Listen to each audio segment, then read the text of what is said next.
gàttal ngi sant yàlla ñu may ñu teew fii di jaajëfal ñi nga xam ne ñoo organiser ndaje bi nga xam ne ci ñetti fan daanaka àjjuma ba léegi ñu ngi lëlu fii di waxtaan ñoom ci li jëm ci assemblée nationale bi mooy suñu député yu bees yi nga xam ne ci coobare yàlla mu jaarale ko ci wotu sénégalais jox nañ ñu ci 130 sur 165 muy la am solo ñuy dellu di gërëm askanu Sénégal waaye dinaa ci dellu siwaat ndax dama doon xaar ba conseil constitutionnel génne résultat yi ma doog a def point de presse pour jaajëfal réew mi waaye surtout waxtaan ak ñoom ci li ñuy dëgmal ak fi ñu jëm waaye jàppoon nañ ni balaa sax ñuy dugg ci élection yi laa ne ay bu ñu duggee ci élection yi balaa sax résultat yi di génn la ñu jot a xayma ci li ñu war a am ci député il faut ñu yóbbu leen ñu dem ñu waxtaane li nga xam ne mooy assemblée nationale ndax ñu ci bëri ci ñoom si 130 yi defe naa gën saa gudd une vingtaine ñoo nekkoon assemblée ñi ci des ñëpp député yu bees lañ donc baax na ñooñu ñu mun leen a tàggat ci nu mu gën a gaawee ba bu ñu ubbee assemblée rek ñoom dinañu xam déjà la ñu war a def ak nu ñu ko war a defee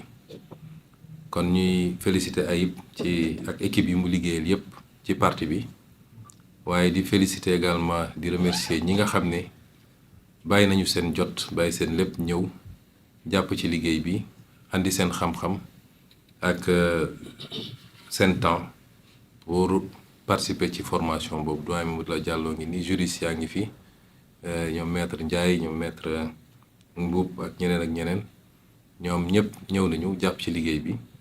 te jàpp naa ni ci li ma dégg fii ñoom ñi nga xam ne ñoo bénéficier ci formation bi am nañ ci satisfaction bu baax kon lii buñ ko defee nag li muy firndeel rek mooy wax Sénégalais ni assemblée nationale moom bu soobee yàlla bés ni ki tey dinañu xam lan mooy njëriñu assemblée nationale ci réew mi mooy conception biñ ci amoon ni assemblée nationale amul solo amul njëriñ dañ fee bu ay nit di leen fay xaalis di leen jox carburant te kenn xamul lan mooy seen utilité ci réew mi loolu moom bis ni ki tey jeex na te parti bi dina fexe ba muy assemblée nationale muy beneen institution li nga xam ni moo taxoon ñun ñu sonn ak di xeex li taxoon ba Sénégal yu bari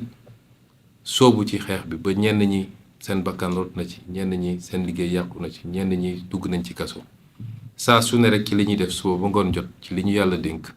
na méngoog loolu parce que loolu rek mooy tax noonu rek la ñu mën a delloo njukkal ñooñu loolu nag day doore ci assemblée nationale doore nañ ko ci pouvoir exécutif bi ñu koy rek léegi teg ko ci jubal ak jubbanti ci njiital président Bassirou Diomaye Faye waaye ñëpp xam nañ ni kuy gouverner soo yoree pouvoir exécutif tam soxla nga assemblée nationale sinon dina xaw a jafe kon loolu dañ koy wéyale ci assemblée nationale bi mooy député bu ne saa su ne na càmbar boppam digganteem ak boromam càmbar boppam digganteem ak projet bi càmbar boppam digganteem ak sénégalais yi ba xool ndax lañ ko bëgg a def loo méngoo na ak liy yoon wala déet doo ko def parce que neex na Ousmane Sonko loolu du cëru député dinañu am nag dynamique de groupe waaye file groupe bi mi ngi méngoo projet bi wasalaam bu ko nekkul député bu ne war na mën a ni lii gisewu ma ko noonu parce que gëmma nit luy defar la dafay yàq mais surtout ñu dundal assemblée bi assemblée boo xam ne lay jóge ci loi jóge ci exécutif ñëw moo ëpp téeméeri junni yoon li nga xam ne mooy jóge ci député yi loolu firnde la yenn saa yi ni assemblée bi liggéeyut te assemblée bi it dafa war a dimbale nguur gi bu dee ñoo bokk parti politique assemblée dafa war a dimbale nguur gi mooy lépp loo xam ne cër bu ñu jox assemblée la mun a def ay questions écrites ay questions d'actualité pour leeral ay yenn mbir yi pour soññaat yenn kilifa yi muy ministre muy directeur général muy premier ministre loolu assemblée da ko war a def doon rôle boo xam ne rôle bu permanent la tekkiwul da nga bëgg a yoole ki nga bokkal parti waaye loolu moo tax ñu yóbbu la assemblée nationale te bu ko député yi defee dina tee dina wàññi njaqare bi citoyen bi mun a am parce que su citoyen bi amul information rek mën nañ ko fabriquer wala ñu jëlee ko feneen mais si l'Assemblée fonctionne correctement dina am benn contradiction interne buy permettre nit ñi am la bonne information li ñu bëgg ci transparence ñu am ko parce que transparence bu amee rek citoyen bi xelam dina dal te su xelam dalee ci nguur gi lu ko nguur gi laaj mu fekk ko si soo gisee yu bëri yu am suñu réew yi mooy citoyen bi dafa jàpp ni nit ñi dañ leen di nax ba falu bu ñu faloo ba pare tëj lépp mu def ki benn boîte ñoom xamuñu lu xew ñu naan leen milliards yi jaar na fi nit ñi lekk nañu lii nit ñi détourné nañu lii jaay nañu pétrole bi jaay nañu gaz bi mais tey assemblée nationale bu meloon ni mu war a mel coow bi ñu am ci pétrole ak gaz du fi am normalement te loolu yëpp ci seen rôle la kon bu ñu jàpp ni assemblée bi bokk na même coloration politique ak exécutif rek day ñëw nekk assemblée boo xam ne tàccu la fi nekk ak nelaw ak yeewu sénégalais yi wóolu nañ leen pour yóbbu leen assemblée nekkal leen fi sénégalais yi balaa ngeen fi nekkal ma Samba ak ma Demba bu dee nag ñun ñëpp fexe nañu ka nekk exécutif ka nekk législatif ak ka nekk feneen bu ñu fexee ba ñoom ñëpp ñu nekkal fi sénégalais yi defe naa ànd bi day yomb rek et dinañu am résultat yi ñu bëgg kon ñu ngi leen di féliciter yéen ñëpp ci seen élection et remercier tous ceux qui ont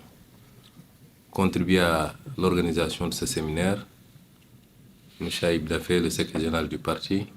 également élu, et toute l'équipe qui a travaillé avec lui. Je remercie également tous les participants, les formateurs, le doyen Mamadou Lamine Diallo, tous ceux qui ont animé des modules et qui ont permis aux élus, en tout cas, de bénéficier d'un premier jet de formation qu'ils semblent avoir tous beaucoup apprécié sur toutes les thématiques relatives à l'Assemblée nationale, l'installation du bureau et des autres organes de l'Assemblée nationale, le vote de la loi de finances, le contrôle de l'action du gouvernement, la haute cour de justice. Toutes les questions ont été traversées et ce n'est qu'une première formation qui sera suivie, Inch'Allah, régulièrement d'autres séances de formation. Si on a fait ça, c'est pour mettre l'accent dès l'entame sur l'importance que nous accordons à cette institution qui me semble être centrale, me semble être le poumon de la vie démocratique d'un pays. Et c'est pourquoi j'avais dit d'ailleurs dans le débat qui avait été agité sur le statut du chef de l'opposition que c'est la représentation parlementaire qui, en principe, doit déterminer le statut du chef de l'opposition parce que le débat politique se tient de manière continue au-delà des élections à l'Assemblée nationale. Et nous considérons que l'Assemblée nationale doit enfin être rehaussée au niveau qui devait être le sien depuis très longtemps, indépendamment de l'identité, de la convergence des identités politiques entre les colorations politiques entre l'Assemblée nationale et l'exécutif. Le député est avant tout un député du peuple. Et même dans cette configuration-là, le député est là pour servir un projet, le projet que nous avons tous en commun et pour lequel nous sommes beaucoup battus. Et je pense que les députés ici présents comprennent très bien cet enjeu et sauront être fidèles à ce projet, indépendamment des enjeux, pouvoir être toujours au service du projet, c'est-à-dire être au service du peuple sénégalais. Cette assemblée doit réconcilier les Sénégalais avec l'organe parlementaire, qui est conçu comme un appendice simplement, un lieu d'applaudissement comme ils appellent ça. J'exhorte chacun et chacune de ces députés à ne jamais oublier pourquoi il a été envoyé à l'Assemblée par le peuple sénégalais et être au service évidemment de la nation. Donc, je n'avais pas envisagé de faire une sortie tout de suite. J'attendais la programmation des résultats définitifs par le Conseil constitutionnel pour m'adresser aux Sénégalais, pour les remercier d'abord de la confiance qu'ils ont accordée à la liste de Pastef, mais également pour dégager un certain nombre d'orientations à partir de maintenant où les vrais leviers de la gouvernance nous ont été confiés, dégager un certain nombre d'orientations sur les semaines et les mois à venir. Mais c'était important d'organiser cet atelier et les échos que j'en ai, qui sont rapportés par l'ensemble des députés, mais également par ceux qui ont animé ces différentes sessions, nous rassurent qu'on a eu raison de le faire et que régulièrement le parti s'organisera pour pouvoir réitérer ce genre d'exercice pour que l'Assemblée nationale, comme on l'a dit, puisse se hisser à la hauteur qu'il faut, rattraper le gap qui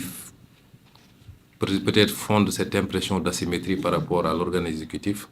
et qui l'empêche de pouvoir vraiment jouer le rôle qui est attendu, c'est-à-dire le rôle de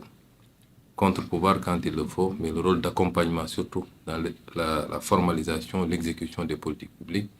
par le vote de la loi, toutes les lois, loi de finances, loi ordinaire, mais également par un certain nombre de mesures d'accompagnement. Voilà ce que je voulais dire, je ne vais pas être très long, car je souhaite à chacun et chacune des députés ici présents un bon retour chez lui et surtout beaucoup de courage parce que, vu la configuration des choses, il faut s'attendre à une accélération dès l'installation de l'Assemblée nationale pour pouvoir voter la loi de finances initiale avant le 31 décembre et accélérer avec beaucoup d'autres projets qui sont déjà préparés, conçus et qui n'attendent que l'installation de l'Assemblée pour être proposés.